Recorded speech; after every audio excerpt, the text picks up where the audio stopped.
Hi guys, welcome to the video. I'm just going to give you a quick explanation of the Himo Z20 as I've got to know it. What I plan to do is do a controller upgrade to unlimit the bike, because at the moment this bike will not go any faster than 15 miles an hour.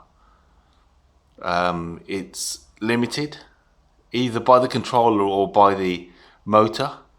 You can change this various YouTube videos showing how to adjust the controller to show that the speed limit has been raised up to 25 miles an hour, but it doesn't actually work. And I believe that it's the actual control unit itself. And I'm just going to show you the basics. So, control unit's here, the battery's in here. Behind here is where the battery connector is, and I'll show that in another video when I take it apart. So you undo these 3 screws, there's 2 on either side, and that gets you to the control unit. And then if you look behind here, the battery motor wire travels through here to here, and the battery motor connector sits just inside here. So I've had this control unit apart, and if you pull out all the wiring, you'll see these type of connectors. And this is called a Gillette connector. It's a brand that they use. And I managed to find a KT controller which uses the same type of connectors, although they are slightly different. So if I pull this one apart, there you go. You can look at the pins in there, just about. And then I tried to match a controller to these pins, but there isn't one. This must be a custom controller that they use, that Himo use.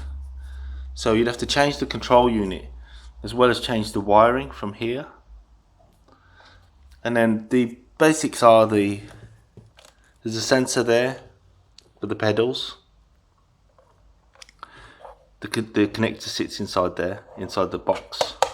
This plastic box isn't big enough for the new controller that I need, because it needs to be more powerful. This control unit, when I open it up, is actually really tiny. It must be no more than, I'll measure it out for you. But let's just explain the connectors. We get to the front here. This one is for the light.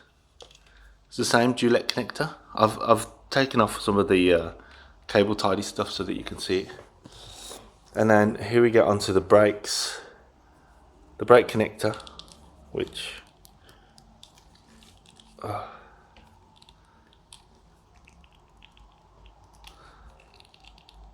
it's the same Gillette connector, but it's red.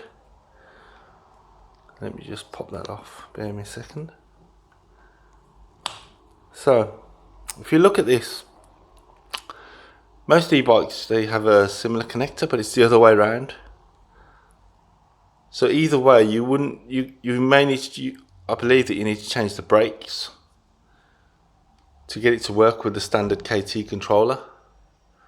That one's also, this one's for the accelerator.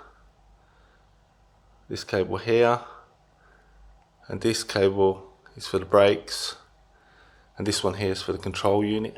And you'll see,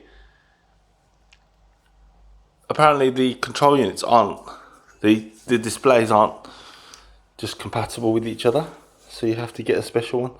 So I'm changing to a KT display unit with a KT controller with a new wire that's compatible with that system to connect these up.